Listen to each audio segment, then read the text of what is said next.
नागपुर के महल में गहरी खामोशी के बीच एक गुप्त बैठक चल रही है। सीसुनाग और नागपुर के गद्दार एक नकाबपोश व्यक्ति के सामने बैठे हैं जो सिंहासन पर विराजमान है। उसके प्रति सभी का सिर झुका हुआ है और लोग उसे महाराज नागबली के नाम से संबोधित करते हैं। महाराज नागबली की आंखों में रहस्यमयी चमक और कठोरता है जो उसकी शक्ति और प्रभाव को दर्शाती है।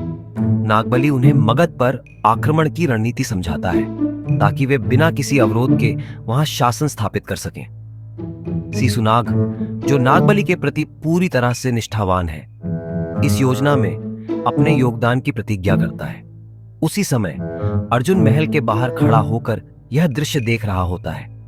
उसे अब समझ में आता है कि उसकी असली लड़ाई केवल नागपुर के गद्दारों और सीसुनाग से नहीं, बल्कि स्वयं महाराज नागबली से भी है, जो नागलोक से आया एक मायावी नाग है और सीसुनाग का संरक्षक बन चुका है। अर्जुन अपने गुरु गोरखनाथ का ध्यान करता है और उनकी प्रेरणा से अपनी आंतरिक नाग शक्ति का आह्वान करता है। गुरु के आशीर्वाद से अर्जुन को विश्वास मिलता है कि वह इस चुनौती का सामना कर सकता है। वह अपनी रणनीति को और मजबूत करता है। वह अपनी आंतरिक नाग शक्ति का आह्वान कर दो प्राचीन नाग योद्धाओं राका और शाका को मानव रूप में प्रकट करता है।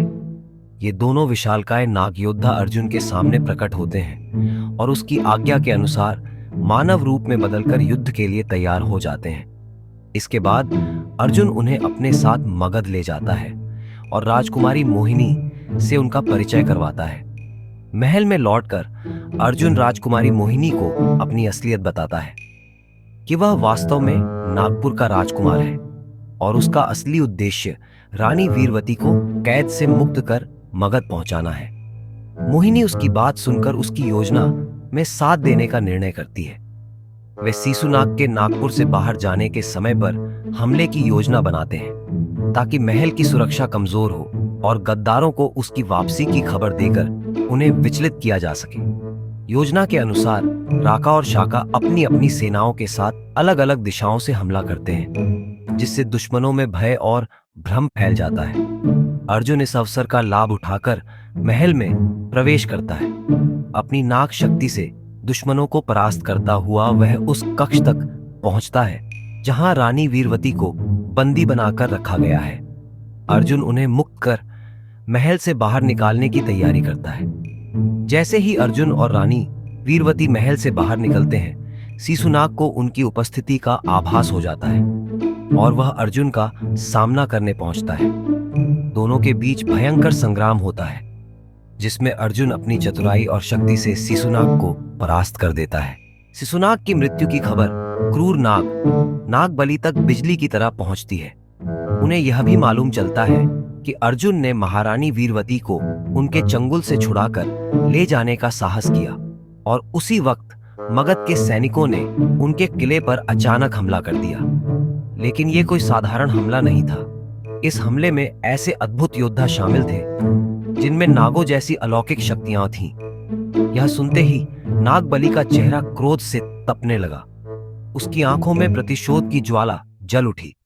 उसने अपने सामने खड़े कुछ सैनिकों को बिना वजह ही मौत के घाट उतार दिया और बाकी को कड़क आवाज में आदेश दिया, जाओ अर्जुन का पीछा करो, उसे और महारानी वीरवती को किसी भी हाल में पकड़कर मेरे सामने पेश करो। मगर अपने अंदर उफनते इस क्रोध के बीच नागबली के मन में एक अनजानी घबराहट भी दस्तक देने लगी थी, जैसे किसी अदृश्य भय ने उसके दिल में घर कर लिया हो। कहीं ये किसी और बड़ी साजिश का संकेत तो नहीं, कहीं कोई और शक्ति अर्जुन के पीछे तो नहीं। उधर अर्जुन मगध वापस पहुंच चुका था। वहां उसका भव्य स्वागत हुआ। मगध के लोग उसकी वीरता की प्रशंसा करते नहीं थक रहे थे, लेकिन महल के गलियारों में एक अनजानी बेचैनी भी तैर रही थी। हर कोई जानता था कि ये जीत जितनी आसान दिखती है उतनी है नहीं, जैसे एक बड़े तूफान की शांति से पहले का सन्नाटा हो। क्या नागबली के सैनिक अर्जुन को पकड़ पाएंगे? क्या नागबली इस हार के बाद कोई और खतरनाक साजिश रचेगा? और सबसे बड़ा सवाल, ये कौन सी रहस्यमयी शक्तियां हैं जो हर किसी के मन में एक डर का बीज बो रही हैं? अगले अध्याय में इन सवालों के जवाब और भी गहरे रहस्यों के साथ खुलेंगे। आगे की कहानी का रोमांच जानने के लिए देखते रहिए अर्जुन द नागराज।